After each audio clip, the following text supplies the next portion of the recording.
അല്ലാഹുവിന്റെ ഹബീബ് നബി മുഹമ്മദ് മുസ്തഫ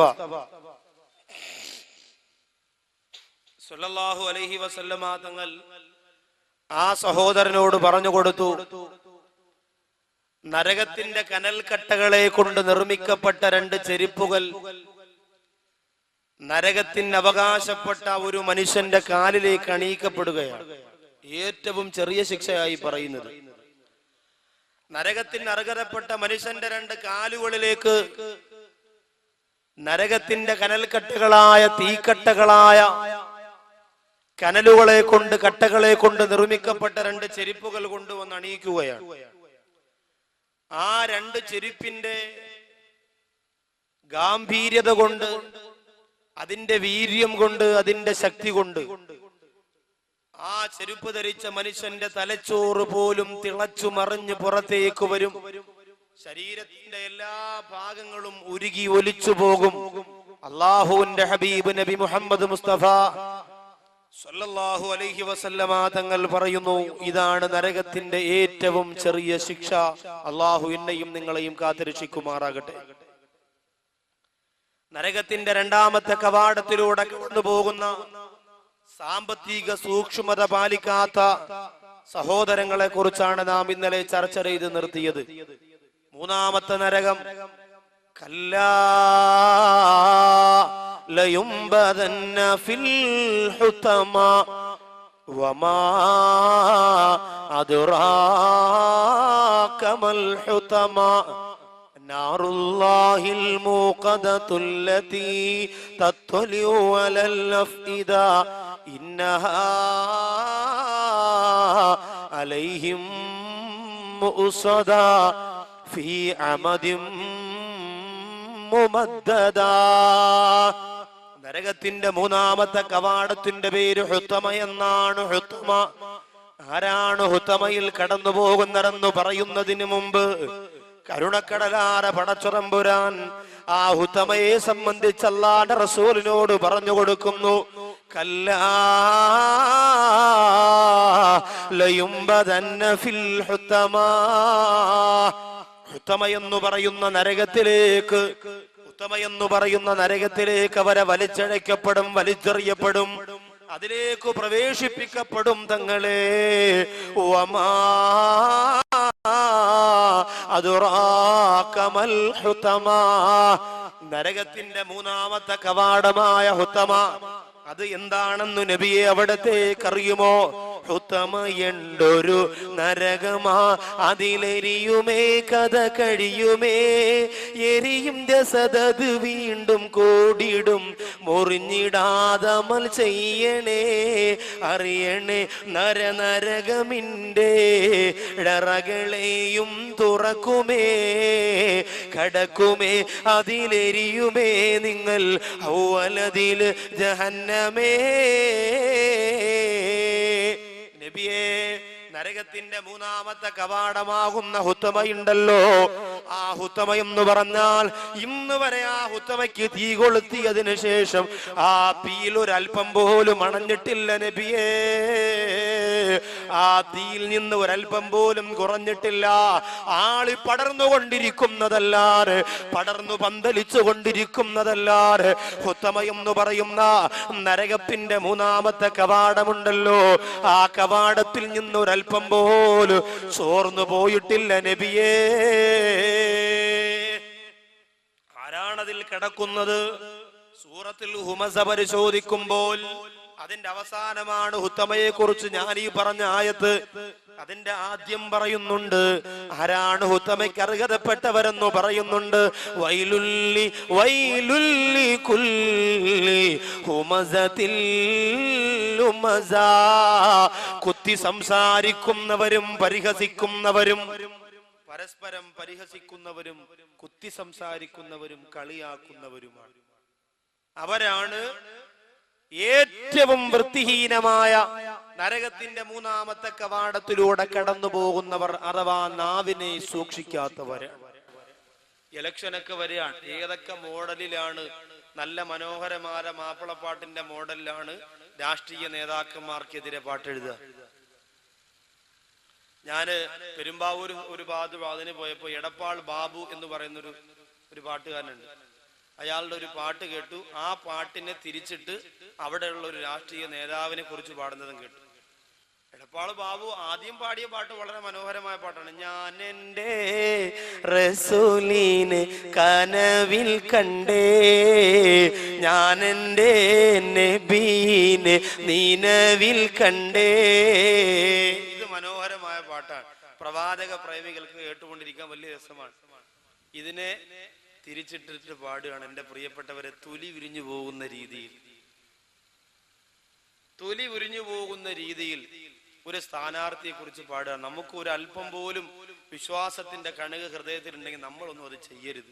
നമുക്ക് ചേർന്ന പരിപാടിയല്ല. അള്ളാഹു കാക്കട്ടെ. അതുപോലെ ഫസാദ് പറയലും ഇബത്ത് പറയലും മറ്റുള്ളവരെ കളിയാക്കലും കുറ്റപ്പെടുത്തലും, അങ്ങനെ നാവ് കൊണ്ട് അള്ളാഹു സംസാരശേഷി തന്നു എന്ന് പറഞ്ഞുകൊണ്ട് നാവ് കൊണ്ട് അനാവശ്യമായ രീതിയിലൂടെ ശബ്ദം ചെലവഴിക്കുന്ന വിഭാഗത്തിന് അള്ളാഹു കൊടുക്കുന്നത് നരകത്തിന്റെ 3ാമത്തെ കവാടമാണ്. സഹോദരിമാര് ശ്രദ്ധയോടെ കേൾക്കണം. നിസ്കാരം കഴിഞ്ഞിട്ട് വളഞ്ഞിരുന്നുകൊണ്ട് സംസാരിക്കുന്നവരെ, മതിലിന്റെ പുറത്ത് നിന്ന് ഇപ്പുറത്തുള്ള സഹോദരിയെ മാടി വിളിച്ചുകൊണ്ട് നൂറുകണക്കാറ് ഫസാദ് പറയുന്നവരെ, അല്ലാഹു സുബ്ഹാനഹു വ തആല തന്ന നാവുണ്ടല്ലോ, ആ നാവ് അള്ളാന്റെ പൊരുത്തത്തിന് വേണ്ടി സംസാരിക്കാനുള്ളതാണ്. അല്ലാഹുവിന്റെ ഖുർആൻ ഓതാനുള്ളതാണ്. യാ അയ്യുഹല്ലദീന ആമനു തഖുല്ലാഹ വകുനൂ മഅസ്സാദിഖീൻ. അല്ലാഹുവിനെ നിങ്ങൾ ഭയപ്പെടുക, അല്ലാഹുവിനെ നിങ്ങൾ സൂക്ഷിക്കുക. വകുനൂ മഅസ്സാദിഖീൻ, നിങ്ങൾ സത്യസന്ധന്മാരുടെ കൂടെ ആവുകയും ചെയ്യുക. എന്റെ സഹോദരങ്ങളെ, ഞാനും നിങ്ങളും എത്ര പേരോട് നമ്മുടെ ഈ നാവ് കൊണ്ട് എത്ര പേരെ കളിയാക്കി, എത്ര പേരെ പരിഹസിച്ചു. തമാശ പറയാം, പക്ഷെ അതിന് ചില അതിർവരമ്പുകളും പരിധികളുമുണ്ട്. നബിതങ്ങൾ തമാശ പറഞ്ഞിരുന്നു, സഹാബികൾ തമാശ നബിതങ്ങളോട് പറഞ്ഞിരുന്നു, ഭാര്യമാരോട് നബിതങ്ങൾ തമാശ പറഞ്ഞിരുന്നു എന്ന് പറഞ്ഞുകൊണ്ട് നമ്മൾ കാണിക്കുന്ന തമാശയ്ക്ക് ഒരു പരിധിയുണ്ട്. ഒരു ഭർത്താവ് പറഞ്ഞത്, ഉസ്താദേ ഭാര്യ എന്നെ പിച്ചാത്തിയുടെ ഈ ഇത് പിടിയുണ്ടല്ലോ അത് വെച്ച് ഇവിടെ നെഞ്ചിൽ ഇടിച്ചു കൊടുത്തു അത്ര. ഞാൻ ചോദിച്ചു എന്താ ഇപ്പൊ കാരണം? അപ്പൊ ആ ഭർത്താവ് പറഞ്ഞത്, തമാശയൊക്കെ പറയുന്നത് നല്ലതെന്ന് കരുതിയിട്ട് ഞാൻ എന്റെ ഭാര്യയെ ഒന്ന് തമാശ പറഞ്ഞു നോക്കിയതാ. എന്താ പറഞ്ഞെന്നറിയോ? ആ ഭാര്യയുടെ വാപ്പ ചെറിയ മുണ്ടലുള്ള ആളാ. അപ്പൊ ഭാര്യയുടെ നോക്കിയിട്ട് പറഞ്ഞു, നിന്റെ വാപ്പ ഇങ്ങനെ കണക്കോ എന്നല്ലേ നടക്കുന്നത് കാണിച്ചു. അപ്പൊ ഇങ്ങനെ കാണിച്ചു കൊടുത്തപ്പോ ഈ പ്രിയപ്പെട്ട ഭാര്യക്കറിയാം തന്റെ പിതാവ് തനിക്ക് ചെയ്തിട്ടുള്ള സേവനങ്ങളും തന്റെ പിതാവ് തനിക്ക് വേണ്ടിയുള്ള കഷ്ടപ്പാടുകളൊക്കെ ഈ പ്രിയപ്പെട്ടവൾക്കറിയാം. അതുകൊണ്ട് ഭർത്താവ് കളിയാക്കിയപ്പോ സഹിച്ചില്ല, കയ്യിലിരുന്ന പിച്ചാത്തിയുടെ മൂട് കൊണ്ട് ഇടിച്ചു കയറ്റി കൊടുത്തു. നമ്മളും തമാശ പറഞ്ഞു ഭാര്യ ചിരിപ്പിക്കാനാണെന്ന് പറഞ്ഞുകൊണ്ട് ഈ രീതിയിലൂടെ അവരുടെ മനസ്സിനെ വേദനിപ്പിക്കുന്ന തമാശയാവരുത് നമ്മൾ പറയാനുള്ളത്. ഇന്ന് പിന്നെ എല്ലാവർക്കും ഉണ്ടല്ലോ ടിൻഡു മോൻ കോമഡി. ഏത് മൊബൈൽ എടുത്ത് നോക്കിയാലും ഉണ്ട്, ഏത് മൊബൈൽ എടുത്ത് നോക്കിയാലും ടിൻഡു മോന്റെ കോമഡി ഇല്ലാതില്ല.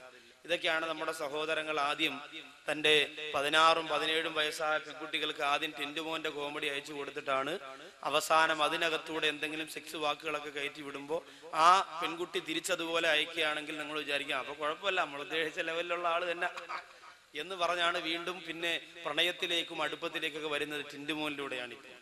അതുപോലെ വേറെയും ഒരുപാട് തമാശയെന്ന് നിങ്ങൾ കരുതും. രാത്രി ഇങ്ങനെ വീട്ടിൽ കിടന്നുറങ്ങുമ്പോ മെസ്സേജ് വരും, മെത്ത കുടഞ്ഞിട്ടാണോ കിടക്കുന്നത്, മെത്തയുടെ അടിയിൽ വിഷസർപ്പം കയറിയിരിക്കുകയാണെങ്കിൽ 1 മണിക്കാണ്. പെട്ടെന്ന് ചാടി എഴുന്നേറ്റ് മെത്ത എടുത്ത് കുടയും, മെത്തയുടെ മണ്ടേ കുഞ്ഞു കിടക്കായിരുന്നു, കുഞ്ഞു തറയിൽ വന്നു വീഴും. അതുപോലെ ഈ ഫാൻ അഴിഞ്ഞ് നിന്റെ മണ്ടയിലോട്ട് വീണാനുള്ള രംഗം ഒന്ന് ആലോചിച്ച് നോക്കിയ മെസ്സേജ് വരിക രാത്രി പാതിരാ സമയത്ത്. ഇതൊക്കെ മനസ്സിന് വേദനിപ്പിക്കുന്ന മെസ്സേജുകളാ, അയാളെ ഉറക്കം കെടുത്തുന്ന. ഇതൊക്കെ തമാശയാണെന്ന് നമ്മൾ കരുതരുത്. ഇതൊക്കെയാണ് വലിയ തമാശ എന്നാണ് നമ്മിൽ പലരും കരുതിയിരിക്കുന്നത്. എന്റെ പ്രിയമുള്ളവരെ, ഗൗരവത്തോടെ ചിന്തിക്കണം. നല്ല നമ്മുടെ നാവ് കൊണ്ട് പറഞ്ഞ് മറ്റുള്ളവരെ ചിരിപ്പിക്കാൻ പറ്റുന്ന മനോഹരമായ തമാശകളുണ്ട്.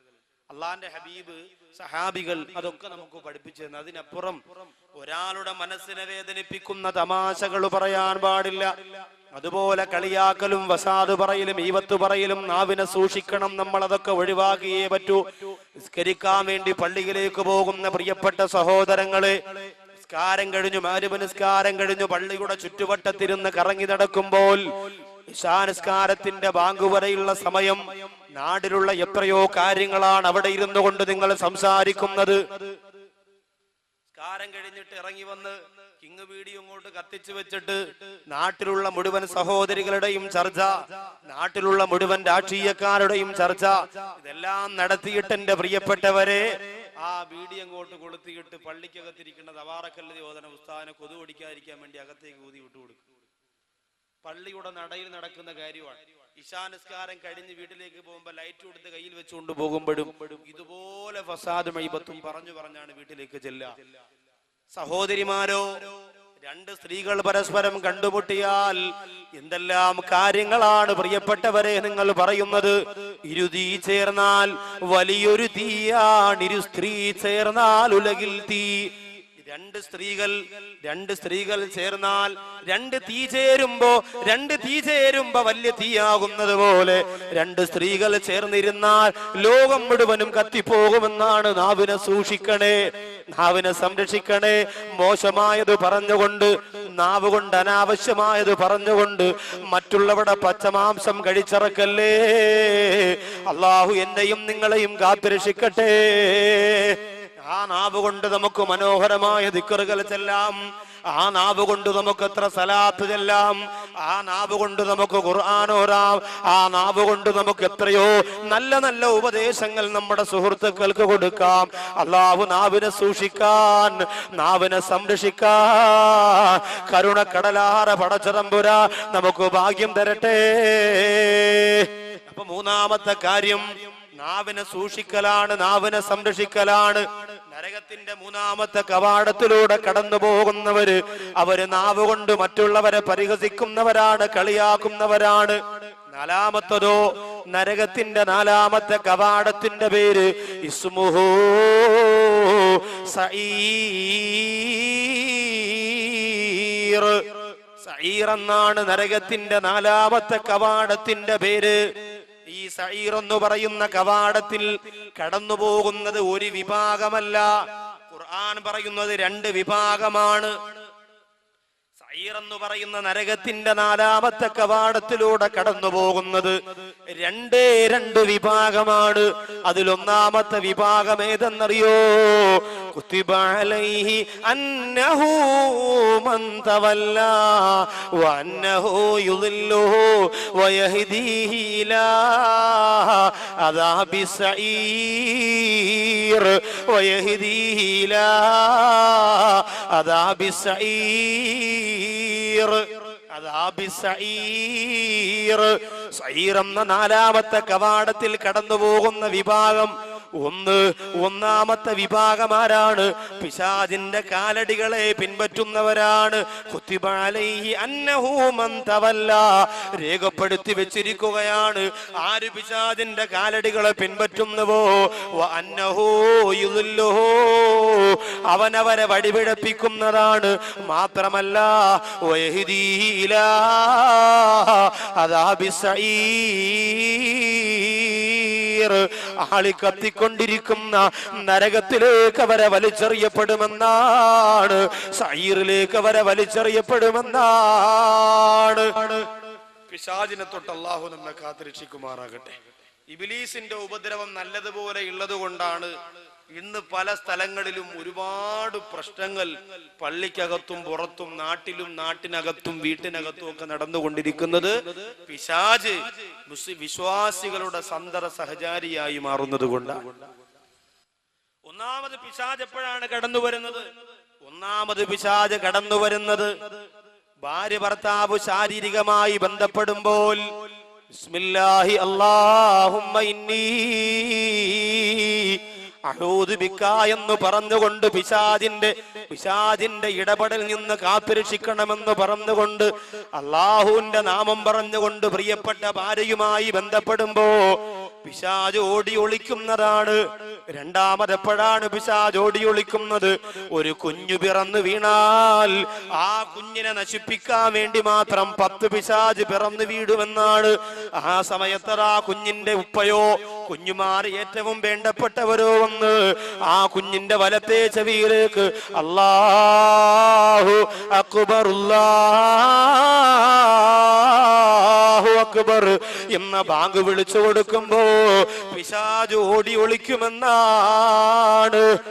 എന്നിട്ട് ആ പിശാച് ജീവിതത്തിൽ മനുഷ്യരെ നരകത്തിലേക്ക് കൊണ്ടുപോകാനുള്ള ശ്രമം നടത്തുമെന്നാണ്. ആദ്യം മുതൽ തന്നെ പിശാച് നടത്തി മനുഷ്യപിതാവായ നബി അലൈഹി സ്വലാത്തു വസ്സലാമിനെ സ്വർഗത്തിൽ നിന്ന് പുറത്താക്കി.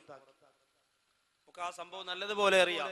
നാഗപ്പതിയില്ലാതെ നബീനല്ല പടച്ചാണ്, ഏക പഴം തിന്നരുതെന്നിറയോനറിയിച്ചാണ്, അന്നേ പീറകെ മല്ലൂനവിടുന്ന് ചതിച്ചാണ്. വന്നിട്ട് നിന്നിട്ട് എന്താണിപ്പഴം നിങ്ങളെടുത്ത് തിന്നാത്ത് ജന്നാത്ത്, കണ്ണിലുള്ള കനീവൊക്കെയിലും മികജാതിയാണ്, ഇതിനാദരയുമയാതൊരാൾ മടിക്കാതെ എന്നുമേ പാടി അമ്മുശില്ലവരാടി ചെന്നുപഴം പറിച്ചോടി വന്നു മുറിച്ചത് കോടി ചിന്നവ സങ്കല സങ്കര് ചുങ്കിയും ചങ്കയിളങ്കി വിളങ്കി വിശുങ്കിയും ആകെ ചുറ്റലകത്തിന് കത്തനമായി തിരുമിത്തരുമത്തിരിമുത്ത് നബിയുള്ള ജന്മദിനൂറ് മുഹമ്മദരാകിയ ആറം മക്കളിലൊക്കെ മികക്കരുതൊക്കെ വിളക്കുകൾ മുക്കിയ മക്കനകർക്കതിരിക്ക ഹബീബുള്ള. എത്ര നാളായി ഇങ്ങനൊരു പാട്ട് കേട്ടിട്ടല്ലേ? ഇന്നെല്ലാം കൊഞ്ചല്ലേ കൊഞ്ചല്ലേ പെണ്ണെ നീ കൊഞ്ചിക്കളിക്കല്ലേ പെണ്ണെ, റാത്തീവിനിങ്ങനെ ആടണ കണക്കാ. ഇതൊക്കെ കേട്ട് കേട്ട് ഉപ്പാപ്പ വരെ ഇശാംസ്കാരം കളഞ്ഞിട്ട് ഇപ്പൊ മെസ്സേജ് അയക്കാൻ പോവാ. പെട്രോമാന്റെ മെസ്സേജ് ഓടി പോവില്ല, ഒരു ഓടുക. അതാണ് ഏറ്റവും നല്ല മുഞ്ചുള്ള പാട്ടെന്ന്. ഇത് ബോയിൻകുട്ടി വൈദ്യർ എഴുതിയത് വെറുതെ അല്ല, ഇതിന്റെ 4 വരികളിലൂടെ ഒരു ഇസ്ലാമിക ചരിത്രമാണ് അദ്ദേഹം പറയാൻ ആഗ്രഹിക്കുന്നത്. ആലോചിച്ച് നോക്കി. അല്ല വെറുതെ കത്തിരി മുത്തിരി എന്ന് പറഞ്ഞതല്ല, ഒരുപാട് കാര്യം ഇതിനകത്ത് പഠിക്കാനുണ്ട്. ആദം നബി അലൈഹി സ്വലാത്തു വസ്സലാമിലൂടെ പിശാച് ഒന്നാമത്തെ ശ്രമം നടത്തിയില്ലേ, അവരെ സ്വർഗത്തിൽ നിന്ന് പുറത്താക്കിയില്ലേ, വിശദീകരിക്കുന്നില്ല. അവിടെ മുതൽ ഇബ്ലീസ് ശ്രമം നടത്തിയിട്ട് സകല മനുഷ്യരുടെയും സകല പ്രവാചകന്മാരുടെയും സകല സഹാബത്തിന്റെയും മുമ്പിലേക്ക് ചെന്നില്ലേ പിശാച് നരകവുമായി. അവർക്ക് നരകം കൊടുക്കാൻ ആണിന്റെയും പെണ്ണിന്റെയും പിന്നാലെ പിശാച് നടന്നില്ലേ. ഇന്ന് നമ്മോടൊപ്പവുമില്ലേ? നമ്മോടൊപ്പവുമുണ്ട്. 17കാരിയുടെ പുഞ്ചിരിയുടെ രൂപത്തിലും മൊബൈലിനകത്തുള്ള ബ്ലൂ ഫിലിമിന്റെ രൂപത്തിലും റഹ്മാന്റെ രൂപത്തിലുമല്ല എന്റെ പ്രിയപ്പെട്ടവരെ, പിശാച് പല രൂപത്തിലും കോലത്തിലും വന്നു മനുഷ്യ മനസ്സിന്റെ മസ്തിഷ്കത്തിലേക്ക് നരകത്തിന്റെ തീക്കനൽ കോരിയിട്ടുകൊണ്ടിരിക്കുമ്പോ അഊദു ബില്ലാഹി മിനശ് ശൈത്വാനിർ റജീം. അള്ളാഹുവിനോട് എപ്പോഴും കാവല് തേടണം. എന്നാലും പാടാണ്. ഒരു ദിവസം ഒരാള് രാവിലെ 100 പ്രാവശ്യം, രാത്രി 100 പ്രാവശ്യം, രാവിലെ 100 രാത്രി 100, 2 പ്രാവശ്യവും അഊദു ബില്ലാഹി മിനശ് ശൈത്വാനിർ റജീം, അഊദു ബില്ലാഹി മിനശ് ശൈത്വാനിർ റജീം എന്ന് അള്ളാഹുവിനോട് ശപിക്കപ്പെട്ട പിശാചിനെ തൊട്ട് കാവല് തേടിക്കൊണ്ടിരിക്കുക. അയാള് ഒരു മതിലിന്റെ ചുവട്ടിൽ കിടന്നുറങ്ങുമ്പോ ഇബ്ലീസ് ഇങ്ങനെ ഒരു വേറെ വേഷത്തിൽ, ഇത് വേഷമൊക്കെ മാറി നല്ല ദാടിയും തലക്കെട്ടൊക്കെ ഉള്ള ഒരു വേഷത്തിൽ വന്നിട്ട് പറഞ്ഞു ഇവിടെ നിന്നൊന്ന് മാറിക്കിടക്കണമെന്ന്. അയാൾ ചോദിച്ചു അതെന്താ? നിങ്ങൾ മാറിക്കിടക്കുമ്പോ അറിയാന്ന് പറഞ്ഞു. അയാൾ മാറിക്കിടന്നിട്ട് മതിലിടിഞ്ഞു വീണു. അപ്പൊ ഈ കിടന്നയാള് ചാടി എഴുന്നിട്ട് പറഞ്ഞു, നിങ്ങൾ കൊച്ചല്ലായാണെന്ന് തോന്നുകയാണല്ലോ. സാധാരണ നമ്മളിങ്ങനെ ഇരട്ട പേരിട്ട് പറയും, കരുനാക്കൊക്കെ ഉള്ളവരെ നീ കൊച്ചല്ല ആടി എന്നൊക്കെ പറയും. അപ്പൊ നിങ്ങൾ കൊച്ചല്ല. അയാൾ പറഞ്ഞു ഞാൻ കൊച്ചല്ല എന്നുമല്ല, ഒരു ദിവസം എന്റെ ഉപദ്രവം നിനക്കുണ്ടാവാതിരിക്കാൻ അള്ളാഹുവിനോട് 200 പ്രാവശ്യമാണ് നീ അള്ളാഹുവിനോട് കാവല് ചോദിക്കുന്നത്. ഞാൻ സാക്ഷാൽ ഇബ്ലീസ് ആണെന്ന് പറഞ്ഞപ്പോ ഇയാളിങ്ങനെ അത്ഭുതപ്പെട്ടു പോയി. ഇയാള് ചോദിച്ചു, ഇബ്ലീസേ അടയാ നീ സെറ്റപ്പായി, നന്നായല്ലോ, രക്ഷപ്പെട്ടല്ലോ, ഇപ്പൊ പഴയതുപോലെ കുഴപ്പമൊന്നുമില്ലല്ലോ നിനക്ക്, നീ ഇപ്പൊ നല്ല ഹിദായത്തിന്റെ വഴിയിലേക്ക് വന്നെന്ന് തോന്നുന്നു, എന്നെ സന്തോഷമായിട്ട് മാറ്റിക്കിടത്തി. ആ സമയത്ത് ഇബ്ലീസ് പറഞ്ഞു, എടാ പായ ഞാൻ നന്നായത് കൊണ്ടൊന്നുമല്ല, ഒരാള് വെറുതെ ഈമാനുള്ള നിസ്കാരമുള്ള ഒരാള് മതിലിടിഞ്ഞ് വീണു മരണപ്പെട്ടാൽ അയാൾക്ക് ഷഹീദിന്റെ കൂലി കിട്ടുമെന്ന് നബി തങ്ങൾ പറഞ്ഞിട്ടുണ്ട്. അതുകൊണ്ട് നീ അങ്ങനെ ഓസിനി ഷഹീദ് ഉണ്ടാക്കണ്ട, മാറിക്കിടന്നോ. 200 പ്രാവശ്യം കാവല് ചോദിച്ച ആളാ ഓസിന് ഉണ്ടാക്കണ്ടെന്ന് പറഞ്ഞ് മാറ്റിക്കിടത്തി. അപ്പൊ നമ്മളോ ഒരു ദിവസം നമുക്കൊരു 10 പ്രാവശ്യം അഊദു ബില്ലാഹി മിനശ് ശൈത്വാനിർ റജീം എന്ന് പറയാൻ പറ്റും. പിശാചിന്റെ കാവലിന് വേണ്ടി അള്ളാഹുവിന്റെ ഖുർആൻ സമ്മാനിച്ച ഏറ്റവും വലിയ മന്ത്രം എന്തെന്നറിയോ? അല്ലാഹു ലാ ഇലാഹ ഇല്ലാ ഹുവൽ ഹയ്യുൽ ഖയ്യൂം ലാ തഅഖുദുഹു സിനത്തും വലാ നൗമുൻ ലഹു മാ ഫിസ് സമാവാതി വമാ ഫിൽ അർള്. ഈ ആയത്തുൽ ഖുർസി പിശാചിന്റെ ഉപദ്രവം ഉണ്ടാവാതിരിക്കുവാനുള്ള ഏറ്റവും വലിയ ഖുർആൻ തരുന്ന മന്ത്രമാണ്. +2 പഠിക്കുന്ന പരീക്ഷയാറ് പ്രിയപ്പെട്ട പെങ്ങളെ, ടെക്സ്റ്റ് ബുക്ക് നിവർത്തി വെച്ചിട്ട് ഇങ്ങനെ വായിച്ചു കൊണ്ടിരിക്കുമ്പോൾ നിനക്ക് പിശാചിന്റെ ബാധയാണ്, നിനക്ക് പഠിച്ചിട്ട് മനസ്സിലാകുന്നില്ല, തലവേദനയാണ്, തലചൊറിച്ചിലാണ്, ഇങ്ങനെ പറഞ്ഞിട്ട് ഇങ്ങനെ പറയും വേണ്ട, പഠിക്കാൻ പറ്റുന്നില്ല. ഉടനെ ഉമ്മ പറയും അപ്പുറത്തെ സൈനബ ചെയ്ത പണിയാ, എന്റെ മോക്ക് എല്ലാത്തിനും മാർക്ക് കൂടുതലായതുകൊണ്ട് അവള് ചെയ്ത പരിപാടിയാ, അതുകൊണ്ടാണ് ഇപ്പൊ മോക്ക് പഠിക്കാനിരിക്കുമ്പോ തലവേദന. ശൈത്താൻ തലേക്കേതിന്റെ ഒന്നാമത്തെ ആളാൻ താത്തമാര് യാസീൻ ഓതുമ്പോ കാണാം, കിബിലയിലേക്ക് കാലം നീട്ടിയിരുന്ന് യാസീൻ മുക്ക് എടുത്ത് യാസീൻ ഓതുമ്പോ യാസീൻ എന്ന് പറയുമ്പോ തന്നെ ഈ കൈ ഇങ്ങനെ പോകും.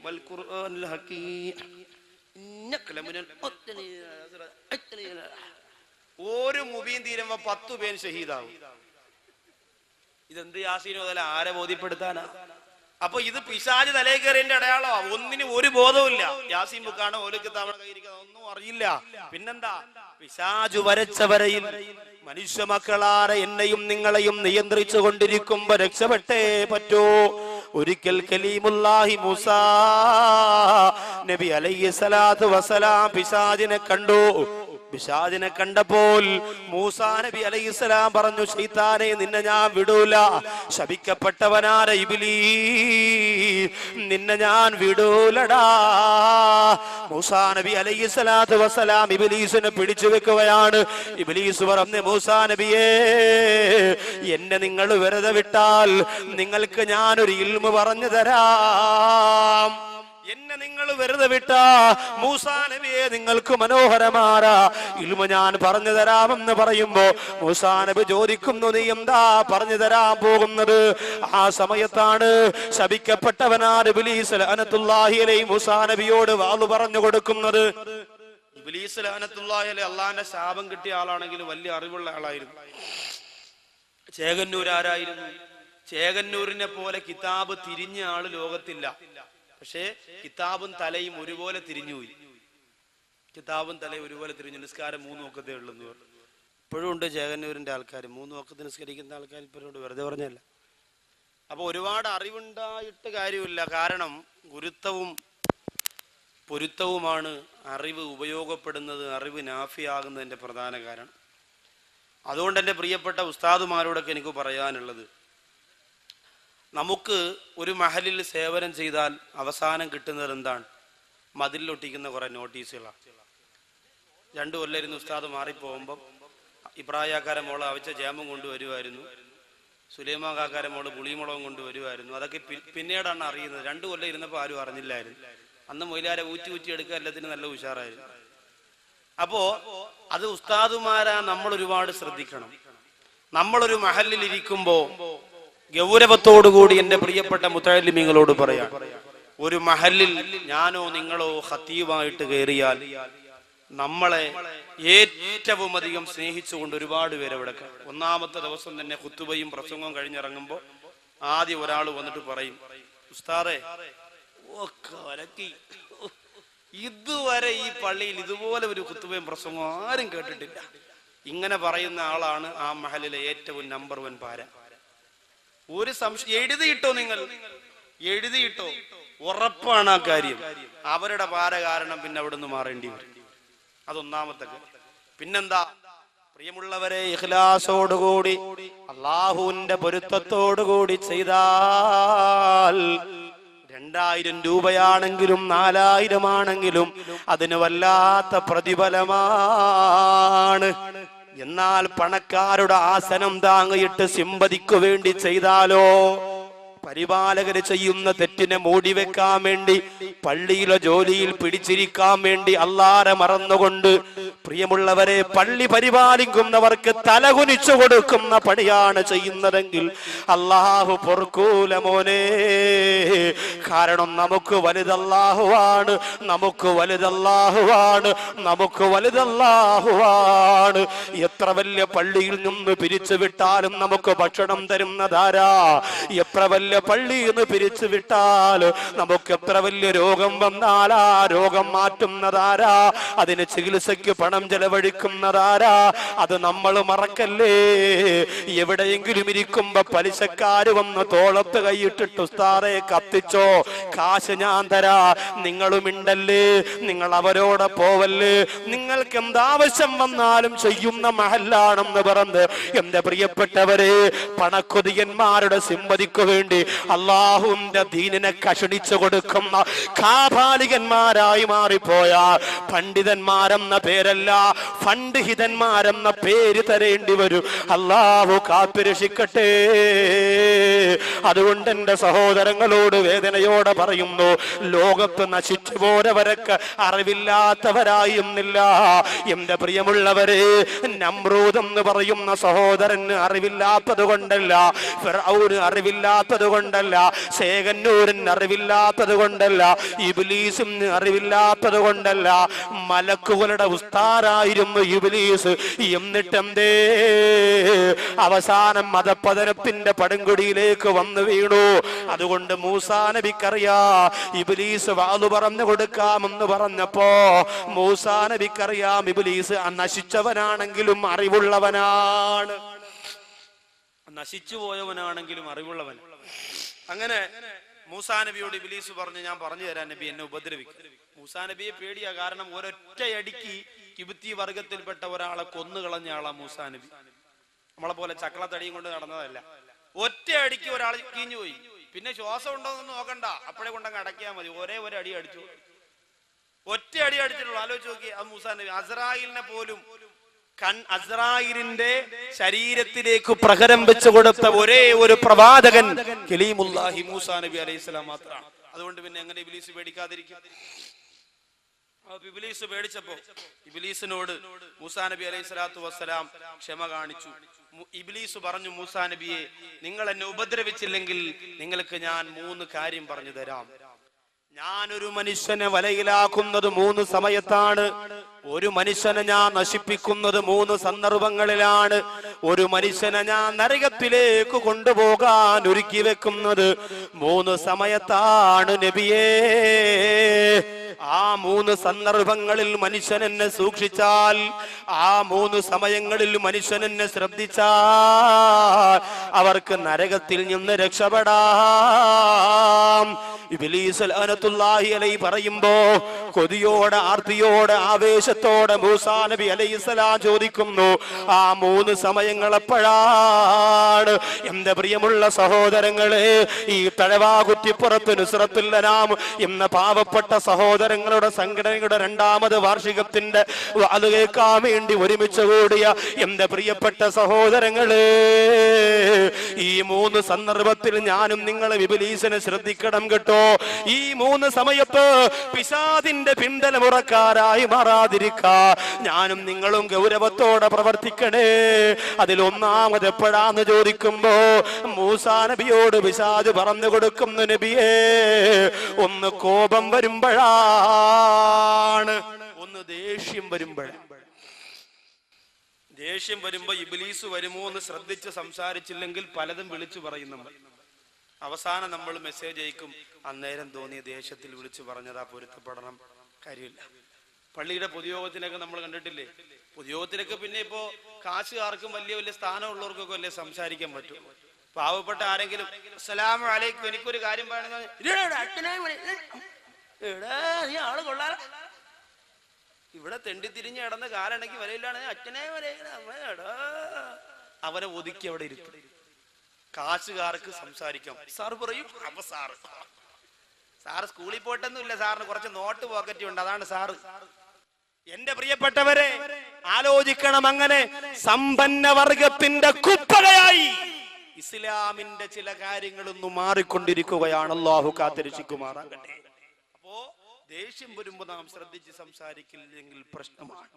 ഉമ്മയോട് ദേഷ്യം വരുമ്പോ എന്തെല്ലാം പറയും? ഉമ്മയോട് ദേഷ്യം വരുമ്പോ നമ്മൾ എന്തെല്ലാം പറയും? ശ്രദ്ധിക്കണം. അൽ ജന്നത്തു തഹ്ത അഖ്ദാമിൽ ഉമ്മഹാ, പ്രസവിക്കപ്പെട്ട മക്കളെ,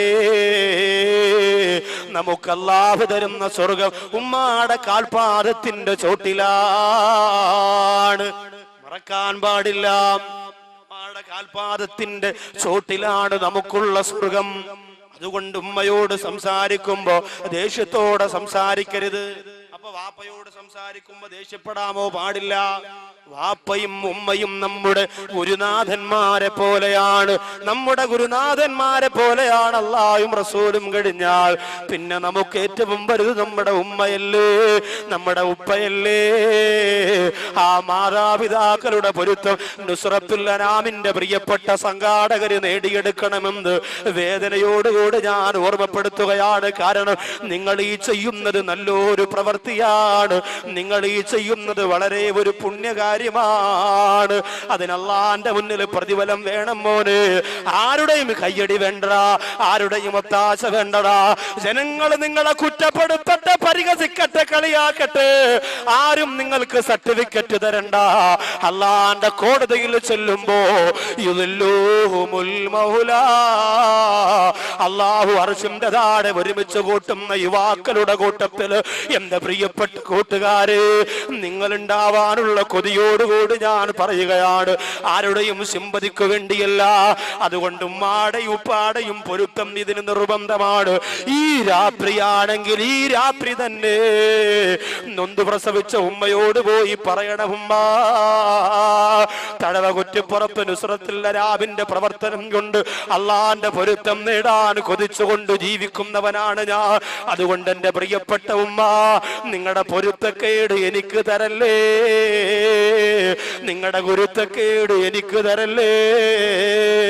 സംസാരിക്കുമ്പോ ദേഷ്യം വരുമ്പോ ഞാനും നിങ്ങളും ശ്രദ്ധിക്കണം. കുടുംബ ജീവിതത്തിൽ ഏറ്റവും കൂടുതൽ പാളിച്ചയുണ്ടാകുന്നത് ഭാര്യക്ക് ദേഷ്യം വരുമ്പോ, ഭർത്താവിന് ദേഷ്യം വരുമ്പോഴല്ലേ.